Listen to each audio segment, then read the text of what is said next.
నాకు ఇలాంటి జంటలు చూసినప్పుడల్లా నాకు కోపం వస్తూ ఉంటుంది. ఎందుకంటే నేను కూడా నా లవర్ని ఇలాగే ఎక్కించుకెళ్దాం అనుకుంటూ ఉంటాను. కానీ అది బైక్ ఎక్కిన తర్వాత నాకు అది కావాలి ఇది కావాలి అంటూ ఉంటుంది. అందుకే నాకు కోపం వస్తుంది. లెఫ్ట్ సైడ్ చూడండి, ఒక బైక్ వేసుకొని వస్తున్నాడు. ఈడేమో చూడడానికి ఏమో కొద్దిగా బ్లాక్ బెర్రీ లాగా అయితే ఉన్నాడు. వెనకమాల అమ్మాయి అయితే కొంచెం వైట్ బెర్రీ లాగా అయితే కనిపిస్తుంది. వీళ్ళిద్దరు కాంబినేషన్ బ్లాక్ అండ్ వైట్ అనుకుంటా. ఇక నాకు ఆపోజిట్ అయితే ఒక బాబాయ్ అయితే వస్తున్నాడు. పాప ఖాళీలో వద్దాం అనుకున్నాడు, స్పీడ్ బ్రేకర్ ఖాళీలో. నేను వచ్చేసరికి పాప ఆయనకైతే సైడ్కి అయితే వెళ్ళిపోయాడు. ఇంకా తిట్టుకొని అయితే వెళ్ళాడు నన్ను.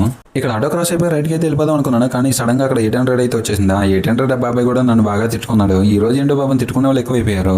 ఈ ఆంటీ స్కూటీ తోలుతున్న విధానం అయితే నాకైతే పెద్దలన్న డైలాగ్ అయితే గుర్తొస్తుంది. నిదానమే ప్రధానం అన్నారుగా పెద్దలు అని ఆ డైలాగ్ అయితే గుర్తొచ్చింది. అదేంటో నిన్న కూడా ఈ టర్నింగ్ గడకు వచ్చాక ఒక జోడి ఏమో ఎదురైంది. ఇప్పుడేమో ఒక ఆంటీ వెనకమాల కూర్చుంది. వాళ్ళ అబ్బాయి డ్రైవ్ చేస్తున్నట్టున్నాడు. వాళ్ళ అబ్బాయి ఏంటో రైట్ సైడ్ సిగ్నల్ వేసాడు, కానీ రైట్ కి అయితే వెళ్ళట్లేదు. నాకు వెళ్ళగానే లెఫ్ట్ కి కూడా ఖాళీ అవ్వట్లేదు.